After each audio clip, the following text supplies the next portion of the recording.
Oke, sudah recording. Selamat malam, guys, rekan-rekan semuanya. Terima kasih sudah tergabung di kelas Education Support System semester 5.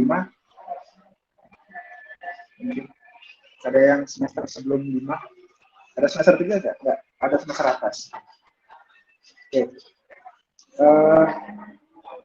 Semoga suara saya terdengar. Kita mulai dari perkenalan dulu. Untuk share screen.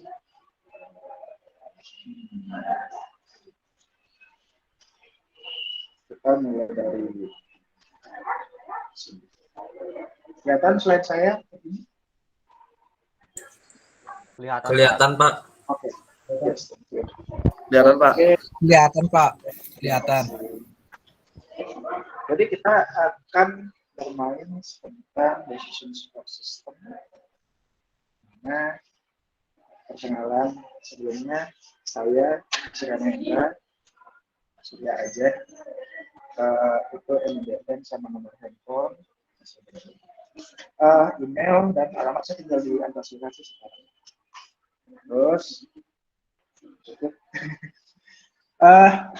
pengalaman pendidikan dan profesional saya S1 sampai S2 di Unisa. Jadi saya masuk S1 itu 2008, kemudian saya lulusnya 2013. Jadi 4 tahun 6 bulan.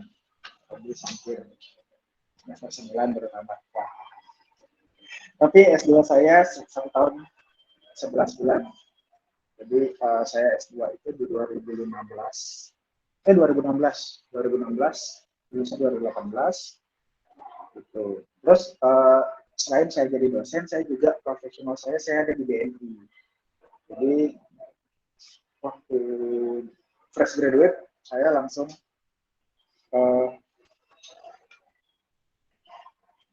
kerja di BNI tahun Juni 2013. Jadi saya nganggur itu sekitar 3 bulan. Saya Maret 2013 tamat, kerjanya di Juni 2013. Terus sekarang saya di public relation katanya. Job description saya di event sih biasanya kalau ada banner-banner BNI itu biasanya urusan saya sih. Oke, saya ngajar dari itu 2018 MBA.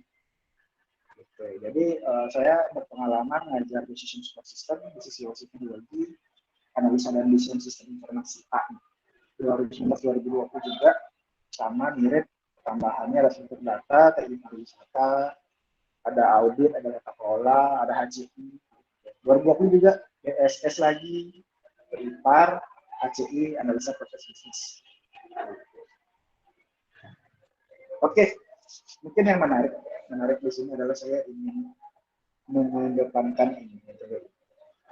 Ternyata saya selama saya ngajar saya sudah mempraktekkan teknik ini dan hasilnya baik, menurut saya baik. Itu adalah psychological safety, di mana saya akan memberikan kenyamanan dan keamanan dan hal-hal yang positif ketika kita belajar. Harapan saya psychological safety ini apa sih? Jadi di sini adalah terapan dari apa namanya ini? Psychological safety ini adalah gimana kita itu bisa berinovasi dengan baik. Jadi kita misalkan di perusahaan, terutama startup biasanya itu akan diberikan suatu inovasi pegawai-pegawainya. Jadi saya ingin menerapkan ini dari kelas saya dulu. Jadi kalian bebas bertanya, bebas ngapain aja, bebas ingin melakukan apapun, menanyakan apapun ya. Jadi tidak terbatas, Pak DSS kayak gimana enggak? Misalkan kalian tanya, Pak judul yang bagus buat saya TA apa ya Pak? Pak kira-kira kalau kerja di BNI rasanya kayak apa ya? Apapun yang saya akan mampu bisa jawab, saya akan pasti bantu. Karena memang seharusnya seorang dosen itu pendampingan nggak hanya di mata kuliah itu aja, tapi juga gimana sih mahasiswa bisa engage sama ini. Itu siapa tadi? Oke, Adik Saputra, gimana? Ada yang mau question? Saya mau bertanya, Pak. Oke, lanjut, silakan. Pak, saya kan KP-nya di kantor desa nih, Pak. Oke. Saya kan membuat judulnya itu kan surat. Apakah itu Yap. bisa dilanjutkan ke TA itu bisa, Pak? Oke. Terima kasih pertanyaannya, Adi. Surat serius itu adalah sesuatu yang sangat bagus sekali. Kalau saya pribadi, itu adalah fundamental dari sebuah smart city. Jadi kayak gitu. Kita nggak mungkin membayangkan smart city tiba-tiba Iron Man bertebaran di mana-mana terbang sana kemari, nggak mungkin. Gimana kalau kita awali dengan membantu pemerintah. Kalau mereka nggak bisa membuatkan suatu sistem yang standar, kita bisa ngasih prototipe. Nah, salah satu prototipe itu surat. Surat itu bagus, bos. Jadi coba dilanjutkan dari ini. Sekarang berarti KP ya, kan? Ya. Ya, Jadi Pak. biasanya kita berawal dari saya ngomongin out of the box dikit ya. Harusnya saya bahas di belakang soal ini. Tapi nggak apa-apa. Jadi gini, KP adalah langkah yang bagus banget buat kalian itu mencari judul TA. Ya. Pengalaman saya ketemu anak-anak di Stiki itu adalah ketika kalian bisa all out di KP itu, di mana kalian itu kemudian serius bikin topik KP-nya, kemudian kalian bagusin banget sampai itu kan kalau KP itu levelnya setara dengan seminar sebenarnya, setara dengan seminar. Tapi menurut saya nggak ada bedanya. Jadi bab 1, bab 2, bab 3 di seminar itu akan kalian bikin juga di KP. Ketika kalian bisa KP-nya bagus, seminarnya akan jauh lebih mudah. Kemudian ketika kalian seminar akan lanjut ke TA. Nah, kondisi itu akan lebih memudahkan lagi ketika kalian juga nanti di TA. Jadi udah ada jalan yang bagus. Jadi kalian nggak usah berpikir ulang lagi untuk mencari judul TA, judul bahasa akhirnya, judul seminar. Jadi banyak mahasiswa yang bisa tamat di semester di situ gara-gara dia itu serius dicapai. Jadi dia memberikan hasil yang baik di dia udah menyusun dokumennya dengan baik. Oke, jadi kayak gitu sih saran saya bahwa tadi bagus kalau udah emang diseriusin mau bikin surat itu approve sih kalau saya sih ya, jadi bisa lanjutin. Oke, kembali ke psychological safety. Saya beranjak dari seperti ini. Pernah nggak sih, saya sendiri pernah jadi mahasiswa kayak gini. Saya pengen nanya sama dosen, tapi gara-gara dosennya galak, dosennya terlihat galak, saya takut nanya. Akhirnya saya sendiri yang mandat, saya nggak bisa ngapa-ngapain, saya nggak tahu harus apa. Gitu. Kemudian saya juga malu bertanya jadi. Kemudian saya jadinya seorang mahasiswa yang mengejar nilai banget. Gitu. Saya stay the rules gitu sama apa yang dikatakan sama dosen demi nilai A. Kayak gitu hidup saya. Soalnya saya di kampus negeri saya cum laude. Tapi jujur life skill saya tidak sebagus itu. Nilai IPK saya gede, tapi saya ngelamar di digital printing nggak dapat. Kebetulan dia syukur di BMP dapat. Maka dari itu saya pengen ada psychological safety. Silahkan bertanya kapanpun, dimanapun, chatting nggak apa-apa. Yang penting baterai HP saya masih ada sinyal, saya pasti akan respon. Kecuali saya bawa tidur, kecuali saya nggak AFK lah gitu. Tapi biasanya zaman sekarang masih lepas dari HP. Melanjuti dari psychological safety, saya punya pendekatan yang berbeda soalnya. Saya akan share screen lagi. Ketika kita melewati psychological safety, jadi otak kalian nih saya harapkan sudah aman. Tapi tujuan kalian masuk ke mata kuliah ini pasti nilai. Salah satunya, yang terutama kayaknya sih nilai. Kemudian baru ilmu. Karena nilai ini kan berdampak pada IP, berdampak pada IPK, berdampak pada tiket kalian buat kerja. Jadi, ini adalah komposisi nilai di mata kuliah ilmu. 10% diskusi, 15% bukti. Jadi ada 10% diskusi, 15% tugas, 20% kuis, 25% UTS, dan 30% kelas. Gitu. karena saya mengajarkan psychological safety, saya ingin menerapkan psychological safety, di mana kalian bebas bertanya, bebas ngapain saja di kelas saya, tidak hanya terbatas pada mata kuliah ini. Jadi coba dilihat pada tabel tersebut ada sebaran nilai di mana 80 sampai 100 A. Itu kenapa saya taruh paling besar, karena nilai saya paling sering sih kayak gitu. Saya akan dengan mudahnya memberikan kalian nilai A. Gampang kan buat saya, gampang kan buat kalian juga. Jadi udahlah, saya bisa garansikan kalian itu pasti dapat. Kalau kalian dapat D, tanya saya lah, mungkin saya masih D. Rata-rata mahasiswa saya hampir pilihan nilai di mata kuliah saya cuma 2, ada A atau E. Kenapa E? Karena mereka nggak ikut ITS sama UAS, nggak pernah datang kuliah saya, 4 kali absen kan gitu kan, standar institusi. Jadi kalau nggak A ya E. Jadi karena kalian sudah saya kasih nilai A di awal, jadi seharusnya kalian sudah bebas banget sih untuk bereksplorasi mengenai DSS ini. Karena DSS ini juga salah satu mungkin jalan kalian buat judul TA nanti. Jadi ini TA ya, kalau misalkan saya ngomongin sistem informasi ya. DSS ada di atasnya, dia lagi dikit banget, karena ini memang sangat berpengaruh, sangat berkaitan erat banget dengan sistem informasi. DSS ada di atas itu, dan kalian bisa dapetin judul-judul TA ataupun proyek-proyek yang akan di ranah itu. Jadi ini masih sangat luas banget. Jadi harapan saya ya, ini jalur saya buat dapetin ekstensi. Tapi saya karena psikologi safety saya, apakah kalian begitu menguasai mata kuliah saya, kemudian kalian nyari nilai bagus di mata kuliah saya, kemudian kalian itu otomatis harus di bidang ini kan enggak. Saya mungkin tidak menutup kemungkinan beberapa dari kalian itu, saya malas sama hitung-hitungan matematika, saya malas bikin sistem Pak, saya ini pengen jadi fotografi Pak, saya pengen jadi fotografer Pak, saya pengen jadi fotografi, saya pengen jadi sinematografi Pak, saya pengen bikin animasi Pak, saya pengen, kan banyak banget ranah di IT, saya pengen jadi ahli jaringan komputer Pak, saya pengen ahli accounting Pak. Jadi ketika kalian ingin menjalankan mimpi kalian di sana dan menganggap mata kuliah ini tidak penting, ya sudah, kalian tetap akan dapat A di mata kuliah ini.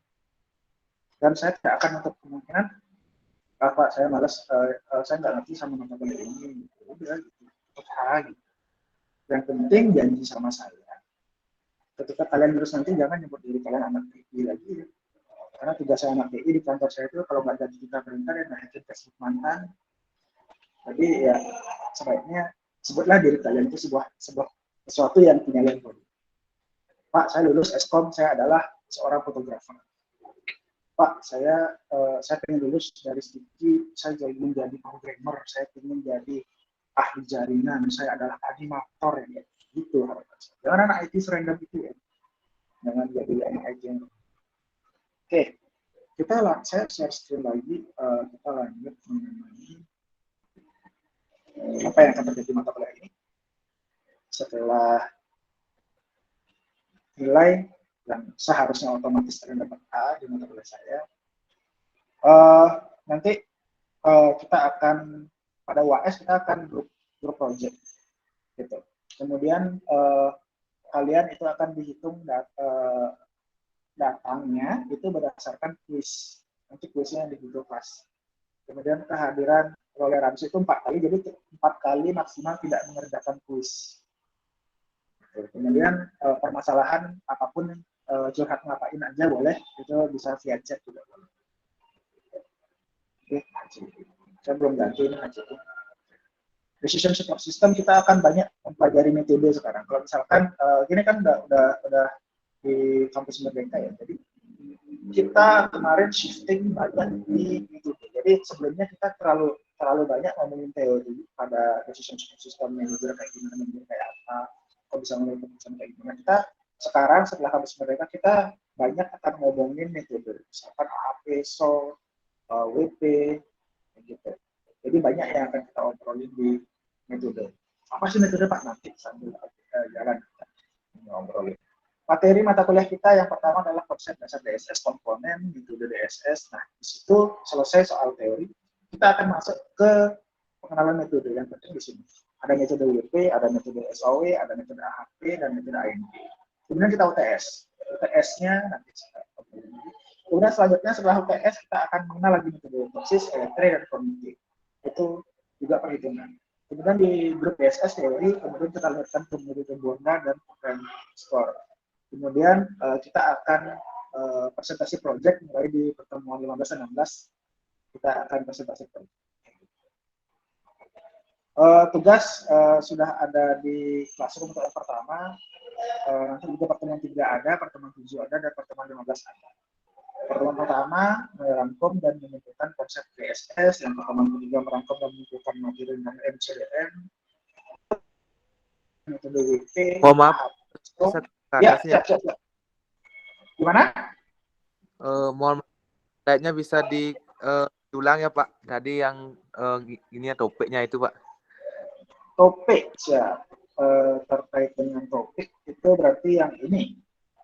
Betul ya? Ya itu ya metode materinya maksudnya. Ya itu dah. Ya, boleh. Jadi 1, 2, 3. Ya. Terima kasih Pak. Ya. Saya screenshot tadi Pak. Oh ya, silakan di screenshot. Daripada di screenshot, kalian duduk aja di classroom. Sudah saya upload di bagian pelengkap perkuliahan di pertemuan 00. Oh Pak, udah ada ya Pak. Ya Pak.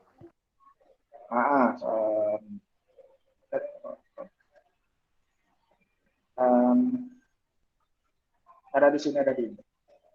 Ya, ada di sini. Jadi semua apapun yang saya obrolin sudah ada sama. Jadi dosen harus terserap dan tersirat, jadi harus diomongin sama dosen. Ya kan? Oke, lanjut ke tugas. Tadi sampai mana ya? Pertemuan 7 ada nanti ada kita membandingkan antara WP sama SOW, AHP dan ANP. Apa sih itu nanti?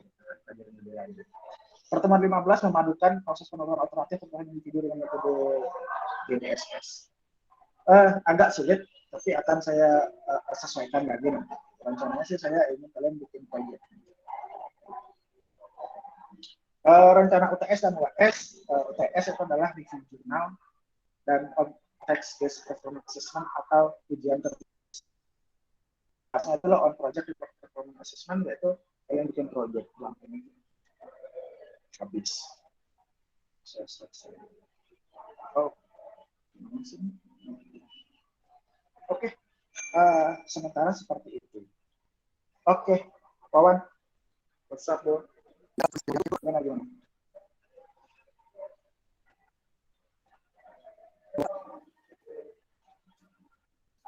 Maaf. Ya. Kan itu gini Pak, apa namanya? Mengerangkum materi itu dah. Kan nanti dipresentasikan. Itu udah nanya individu atau kelompok, Pak? Oke. Gini. Kalian enaknya gimana? Mereka nih mereka belajar. Sukaan individu apa kelompok? Cara pun boleh ngobrol.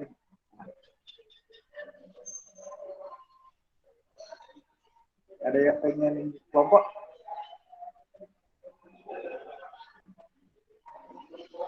Mana? Oke, gini aja. Untuk tugasnya ini boleh berkelompok, tidak ada batasan, tapi jangan satu kelas. Oke, maksimal 7 orang kayak tadi kan di intro sudah saya jelaskan. Kalau berkelompok itu 5-7 orang. Jadi yang lebih dari 7 orang boleh berkelompok.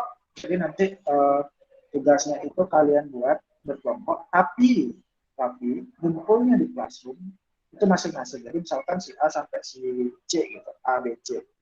Jadi kalian berkelompok kan tugasnya satu nih. Tapi kalian postingnya di masing-masing akun. Ya, si A posting tugas yang sama, si B, si C juga. Jadi karena kita penilaiannya berdasarkan per akun di Google. Oke? Bagaimana ya? Ya, teman-teman yang lain ya. Jadi nanti tugasnya ke depan kita screenshot. Oke?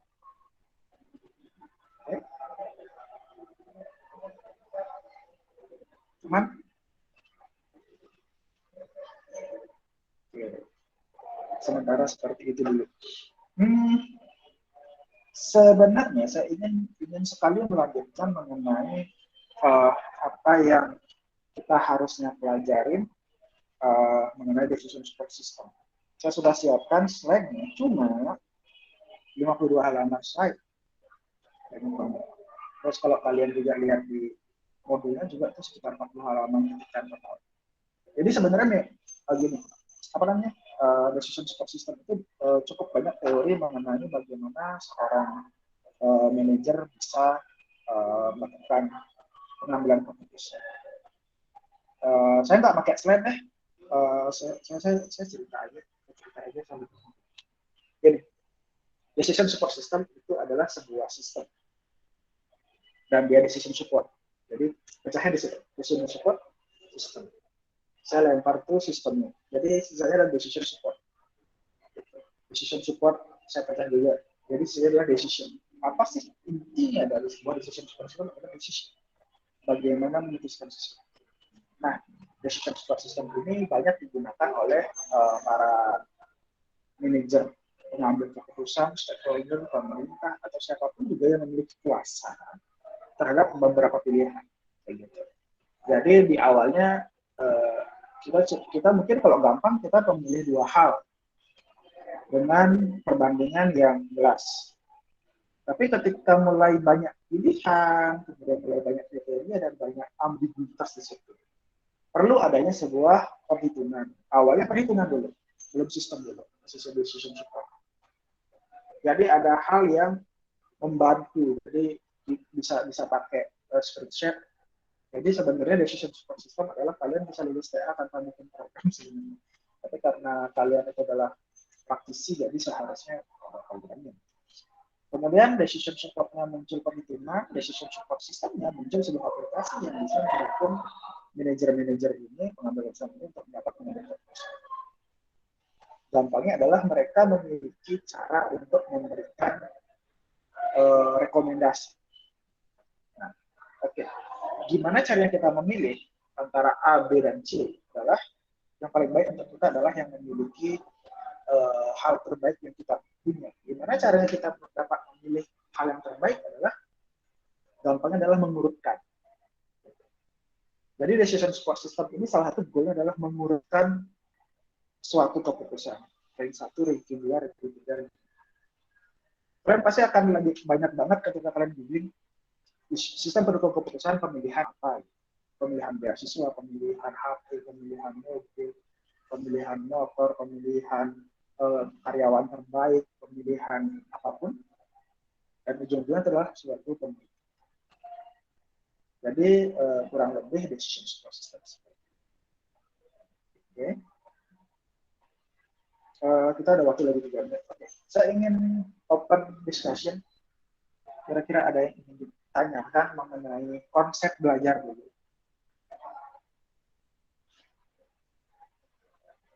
Ada yang tanyakan? Atau ada ingin mengubah jadwal? Ada ini nggak ada problem nggak dari jadwal kita sekarang? 7 sore. Kalian ada mata kuliah nggak?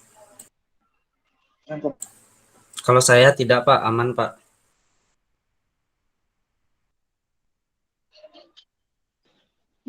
Saya Pak dari jam 8 baru mulai ada kuliah lagi.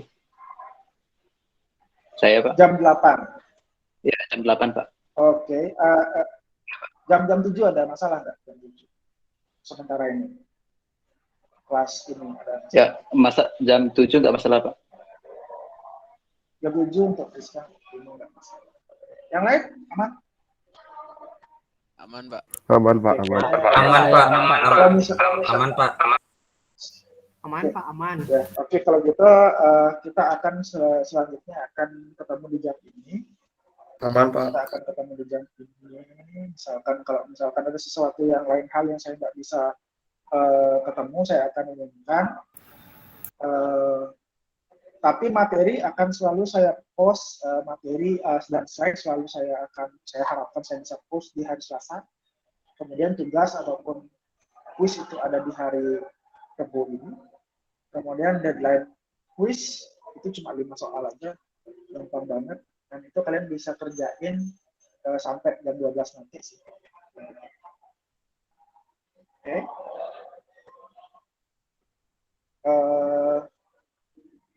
Itu aja. Sementara ini itu aja. Mungkin kalian bisa pelajarin dulu mengenai decision support system untuk konsep dasarnya. Sekalian juga kalian bikin rangkumannya. Saya sudah memberikan materi yang cukup memadai di Classroom. Mungkin itu bisa jadi panduan kalian untuk mengerjakan tugas juga. Oke. Ada pertanyaan sebelum saya akhiri? Tidak, Pak. Oke. Kesepakatan live. Gimana ya? Mas Ri? Kesepakatan live itu kayak gimana? Kesepakatan live jam 7 sampai jam setengah 7 setiap hari Rabu, kecuali saya ada halangan. Terus nanti kan di sini nanti bisa saya screenshot ininya yang masuk kayak gitu. Nanti dari sini akan menambah gini saja sih. Ini untuk live tidak jadi bahan absen. Oh, boleh ganti jam. Kira-kira kapan? Sorry, ada materi lain juga. Kalau Rizka tadi setengah jam 8. Kalau misalkan saya ganti dari jam setengah 8 sampai jam 8 gimana? Rizka bisa? Siapa tadi? Sri ya? Sri. Saya jam 11. Oh, ada. Oke, sementara saya akan coba cari hari yang lain. Kalau misalkan kalian pengen di hari yang lain, nggak masalah. Apakah itu hari yang lain nggak masalah. Saya free. Senin sampai Jumat ya. Senin sampai Kamis. Selasa. Oke. Teman-teman gimana? Selasa mungkin Selasa jam 7. Ada benturan nggak Selasa jam 7?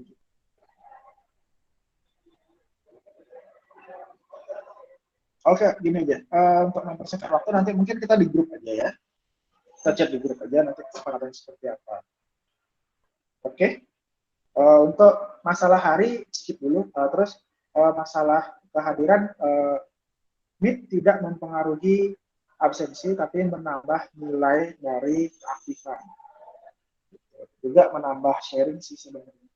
Kalian bisa dapat apa dari mata kuliah ini, terutama di pertemuan keempat, 5, 6, 7 penting banget, 9, 10, 11 penting banget, 13, 14 itu serius. Dan ini bisa jadi insight banget untuk kalian untuk dapetin di UTR kayak gitu. Oke, itu aja. Kurang lebih akan kita obrolin lagi di grup. Oke, itu aja untuk hari ini. Apakah ada pertanyaan sebelum saya close?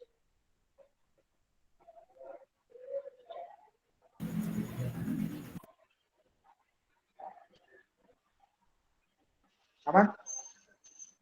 Udah lah, kita belajar, udah physical safety, nggak apa-apa ngobrol sama saya santai. Oke? Stop ini sih, caranya stop. Stop.